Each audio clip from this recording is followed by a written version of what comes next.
ननकाना साहब के करीब से गुजरने वाला नाला डेक ओवरफ्लो होने के बाद सैकड़ों एकड़ ज़रई अराजी, आबादियां और डेरे ज़ेरे आब आ गए हैं, जबकि नाला डेक का सैलाबी पानी मोटरवे M3 तक पहुंच गया है। ताज़ा तरीन क्या सूरत हाल है वहां पर जान लेते हैं हमारे नुमाइंदे एजाज डोगर से। जी एजाज।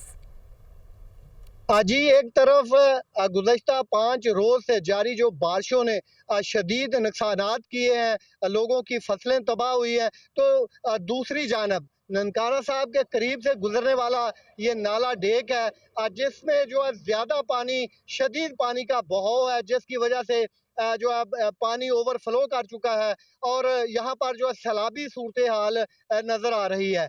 जो नाला डेक का पानी है, वो सैकड़ों एकड़ जो अराज़ी है वो भी ज़ेरे आब आ चुकी है इसके बायस, और इसके अलावा जो मकामी आबादियाँ हैं इसके करीब-करीब और जो डेरे हैं वहाँ पर भी पानी पहुँच चुका है और लोगों को जो है इस सैलाबी सूरत हाल से शदीद मुश्किलात का सामना है। लोगों का ये कहना है कि इस जो ये सैलाबी सूरत हाल की वजह से उनकी फसलें तबाह हुई हैं। लोगों का ये भी कहना है कि पानी का जो बहाव है वो पहले से जो है ज़्यादा हो रहा है और मज़ीद नुकसानात होने का अंदेशा है।